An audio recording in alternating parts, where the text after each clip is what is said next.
Next up, we have Kaydon Douglas, who joins us from Toronto. We're so privileged to have you join us here. Actually, all our panelists from Toronto. And Kaydon's presentation is going to talk a little bit about Bill C11 and the building of a more equitable broadcasting system. So Kaydon is the executive director of BIPOC TV and Film. And Kaydon has been a leader in advocating for BIPOC creatives in the screen industry for decades. And what I appreciate about you, Kaydon, is how eloquent and how you can go from zooming out and bringing a philosophy and theory of change, but then also just zoom right back in and get super tactical. And I look forward to hearing about your work. And without further ado, here's Kaydon. I have to be honest and say that when Barb told me that this is what she wants me to talk about, I'm like, first of all, I know nothing about this. I'm very new to this, but I'm a Douglas, and for sometimes I think that explains it. But I think in my introduction, you'll learn a little bit more about me and why I feel confident in speaking here today about this. I put on this to help me with the screen, but now this is in my eye, so I'll speak differently. So I'm delighted to be here with you all today for the East by Northwest Summit. I'm also excited to make it to this side of the country finally. While I was flying over, I actually made plans to move here just by seeing the mountains. But then I remembered what it costs to live here. So I'm like, I don't know if I could do that on a nonprofit salary. So it was so beautiful, and it even reminded me of whenever I would land in my homeland of Grenada and how beautiful that is for us. So thank you for this. That was a wonderful welcome. In the words of Hove, so allow me to reintroduce myself. My name is Kaydon. I'm an immigrant born and partly raised in Grenada, a tiny island in the southernmost part of the Caribbean. Grenada is renowned for its spices and also for someone named Yvette Knowles Shore, who's a former publicist of an artist that you might know called Prince. And then right now maybe you might know the artist that she represents now called Beyonce. I heard that she's having some tour right now. I heard it's good. Good luck to her, Good for her for doing that. Grenada is also known by many for its 1979 to 1983 socialist revolution. Before it was fatally disrupted by US and British forces through economic and political oppression, the regime enacted critical policies including investment in education, social welfare, healthcare, and agriculture. Its impact can still be felt today. Being born in the aftermath of this era and raised by a family of social justice activists and rebels, that's what I call the matriarchs in my family, that has unsurprisingly shaped my politics.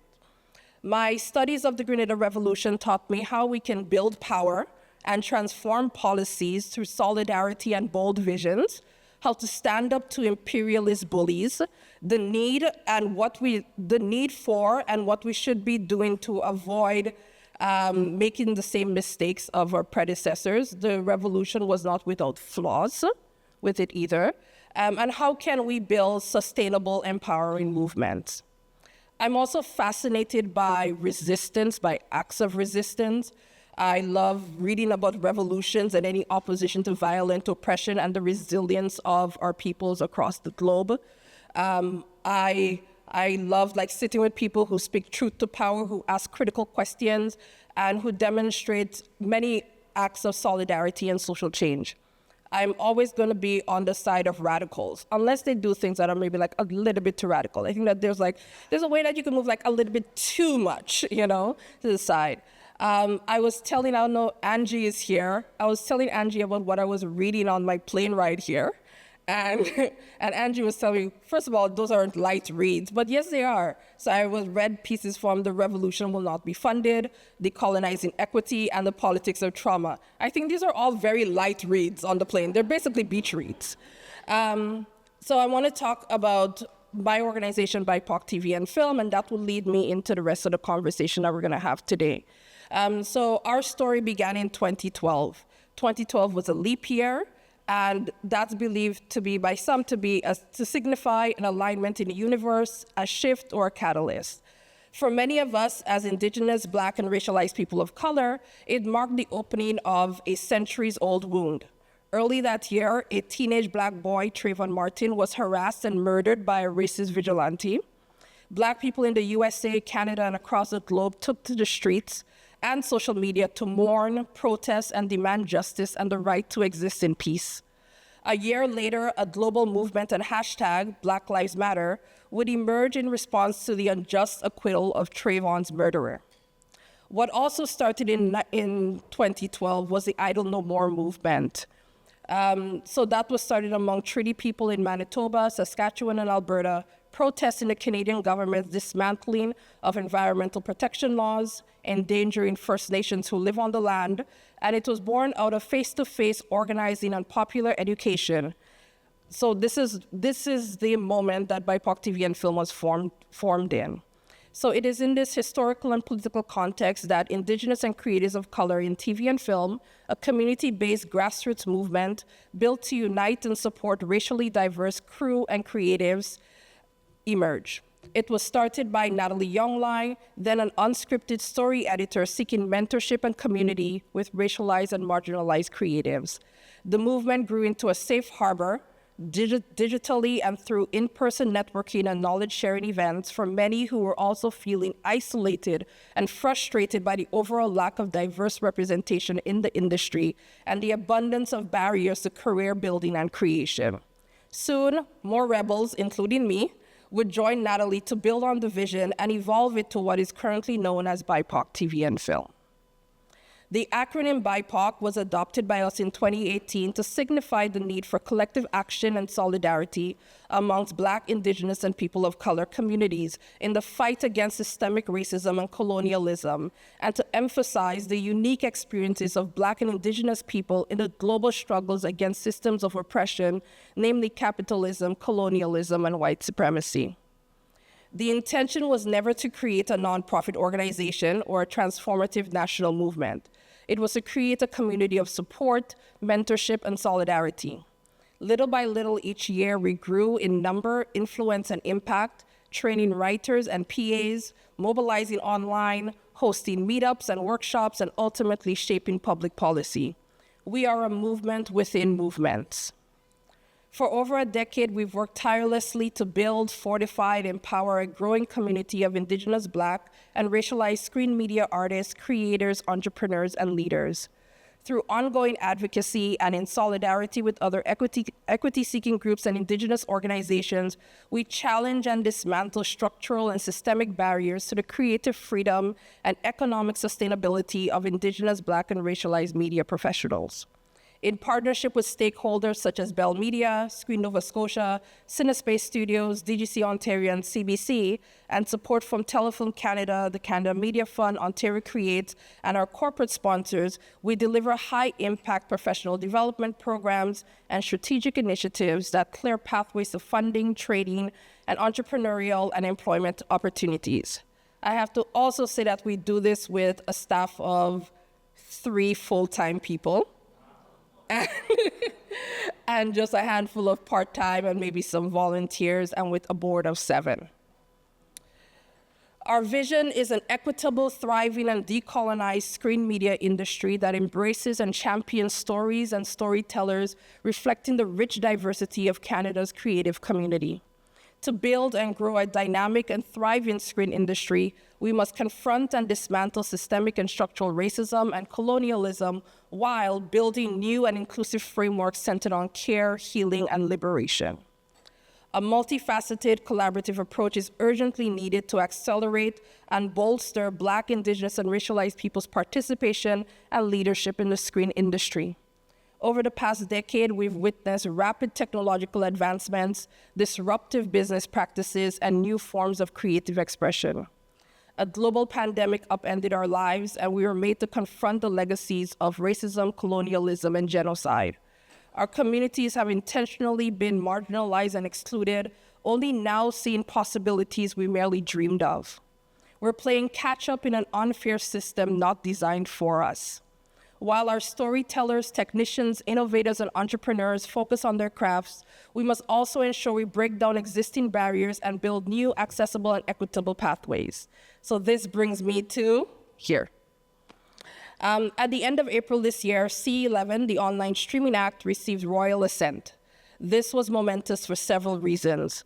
The tireless advocacy and lobbying of creative sector policy specialists, organizers, and workers, the promise of increased investments in and discoverability of Canadian content and creators, and most notably, it includes the most substantive amendments to the Broadcasting Act since 1991.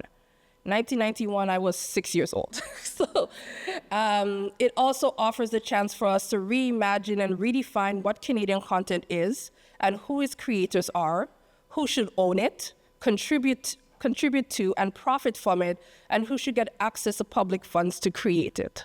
For many of us as Black, Indigenous, racialized, 2S LGBTQIA+ people, and persons with disability, the Act offers an opportunity. For most of us, the first time we've ever been welcomed to the table and valued for our contributions, to create a new framework for the broadcasting sector, one that prioritizes equity and liberatory policies and practices that allow for our full participation, autonomy, and success. So the Department of Canadian Heritage lays out the role of the legislation as follows: to create more opportunities for Canadians to produce high-quality audiovisual content, to make it easier for Canadian audiences to access stories in the two official languages and also in Indigenous languages, to create clear rules for all broadcasters requiring them to contribute to the creation, production, and distribution of Canadian stories, to help our diverse Canadian voices and stories be heard across Canada and around the world, to create a broadcasting system that is reflective of Canadian society and serves the interests of all Canadians, to strengthen Indigenous broadcasters and support the vitality of Indigenous languages and cultures, to provide greater support for original French language programming, and to contribute to a broadcasting system that is more inclusive of persons with disabilities, ethnocultural groups, racialized communities, and 2S LGBTQIA+ communities. This is all very promising. According to the law firm Dentons, the Online Streaming Act would require the CRTC, the Canadian Radio, Television, and Telecommunications Commission, to consider copyright ownership as a factor to determine whether content is Canadian, which could have implications for deals to produce and exploit content made with Canadian partners. The CRTC would also consider whether key creative positions in program production are held by Canadians, whether a program furthers Canadian artistic and cultural expression, and collaboration by online services and broadcasters with Canadian producers. Additionally, the Act comes with the allure of new revenue to benefit Canadian content and its creators. Questions remain, however, about who will contribute, how much, and where, specifically in regards to foreign streamers such as Netflix, Amazon, Disney, and Paramount. These have been debates over the past few years, and even more so the past month, as individual artists, businesses, and labor and interest groups such as ours have been drafting and redrafting before finally submitting our interventions and comments about the policy directions for the Act. We've held strategy meetings and worked with consultants and policy analysts, engaged in numerous roundtables and committees. I am committed out right now, and had many uncomfortable, demoralizing, and enraging, but necessary conversations about the current state of Canadian broadcasting. Because it is the first time we've been involved in this process, many of us lack the funds, legal acumen, and necessary resources to meaningfully engage. In many of our interventions and submissions, we focus on these main areas: the creation, production, and distribution of content from our communities. Who would make it? How will they make it? Fund it and exploit it. The discoverability of Canadian content, where and how will audiences see and experience our work? And also a broadcasting system that is reflective of Canadian society that serves the interests of all Canadians. So meaning who is on screen, who is behind the camera, in the writing room, in the director's chair, and also in leadership and decision-making roles. So, do I have like 1 minute? Oh my gosh, I won't say this. I had a bunch of things about Stats Canada. So the one I would say is I would jump to in that's the current system has not kept pace with the ongoing demographic and cultural shifts within the Canadian population. And Now I have to speed through. Oh my God, Hannah. So what we ended up submitting to the CRTC about all of this is to say that their system has to adapt to reflect the realities of Canada's population. In order to expand Canada's film and television industry to achieve commercial success within Canada and also internationally, the CRTC must recognize and champion the creative talent that exists within Indigenous and racialized communities, whose work will resonate with all communities globally. The CRTC also has a responsibility to respect the realities and demographic makeup of the public it serves. In addition to meaningfully engaging with racialized and equity-deserving groups, the CRTC's leadership and staff should also include a diversity of voices with a lived experience to contribute to these policy decisions. We find ourselves at a pivotal structure where we can transform the system and set up tools to reflect Canada as it is today. So we ask the CRTC to please consider the following: the participation and influence of Black and other racialized groups, along with other equity-deserving communities, in the development of cultural policy and regulatory decision-making. So that means that we need access to the funds, the resources, so we can actively participate in this momentous occasion. Also, recognition and ongoing support of content owned by Black and other racialized groups, along with other equity-deserving communities, must become a priority. And I know that some people spoke today about having these targets. We need that as well for accountability. And then lastly, the CRTC must support the growth and stability of existing independent production funds, such as the Canadian Independent Screen Fund for Black and POC creators, that are managed by and serving Black and other racialized groups, along with other equity-deserving communities. Lastly, I would say that what we're doing at BIPOC TV and Film, what we see ourselves as doing, yes, we have a lot of programs. You can go to our website to look at them. We have a lot of great programs. We help people in terms of getting jobs and mentors, and so we do all those things. But ultimately, what we are doing is restructuring the industry at all levels. We are holding our leaders and institutions accountable as we dismantle decades of exclusion, discrimination, and systemic harm in the film and TV sector. We welcome working with individuals, organizations, companies, and government agencies committed to designing impactful equity frameworks and roadmaps. And that's my time.